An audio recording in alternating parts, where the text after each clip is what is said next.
దేశంలో రైల్వే స్టేషన్లు అభివృద్ధికి ప్రధానమంత్రి కృషి చేయడం హర్షణీయమని BJP Rajampet assembly convener Ramprasad Mantampalli MPTC Sunkesula Basha పేర్కొన్నారు.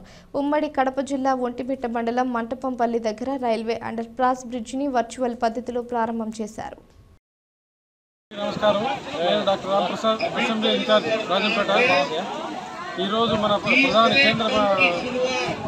ప్రధాని నరేంద్ర మోడీ గారు విర్చువల్గా స్టార్ట్ చేసినటువంటి అమృత్ భారత్ రైల్వే యోజన పథకం కింద 41,000 కోట్ల రూపాయలతో రైల్వేని అభివృద్ధి దేశ వ్యాప్తంగా ఉన్నటువంటి స్టేషన్లు అయితేనేమి, అండర్ పాస్లు అయితేనేమి, రైల్వే ఓవర్ బ్రిడ్జ్లు అయితేనేమి ఆధునీకరిస్తూ అభివృద్ధి పథంలో ముందుకు తీసుకెళ్తూ ఆ విధంగా అభివృద్ధి చేస్తున్నటువంటి క్రమంలో దేశంలో 554 స్టేషన్లు అభివృద్ధి చేస్తున్న తరుణంలో 554 స్టేషన్లు 46 స్టేషన్లు మన ఆంధ్రప్రదేశ్ రాష్ట్రంలోనే ఇవ్వడం గొప్ప శుభసూచకంగా జరుగుతున్నాం.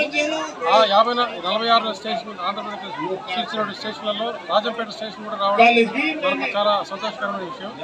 అదేవిధంగా 1500 అండర్ పాస్ బ్రిడ్జిలు, రైల్వే ఓవర్కమ్ బ్రిడ్జిలు కూడా నిర్మిస్తున్నారు. అందులో దాదాపు 80 బ్రిడ్జిలు మన రాష్ట్రంలోనే నిర్మాణం జరుగుతున్నాయి. ఈరోజు నిర్మించిన వాటిని జాతికి అంకితం చేస్తూ ప్రధాని మోడీ గారు విర్చువల్గా స్టార్ట్ చేశారు.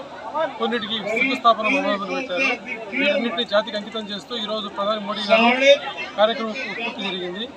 ఇదే విధంగా రాబోయే రోజుల్లో కూడా బీజేపీ ఆధ్వర్యంలోని ప్రధాని మోడీ గారు ఇదే అభివృద్ధి తీరులో ఇదే విధంగా పరిపాలన చేస్తూ దేశాన్ని ఎంతో ముందుకు తీసుకెళ్తారని సంతోషంగా, గర్వంగా, ఆనందంగా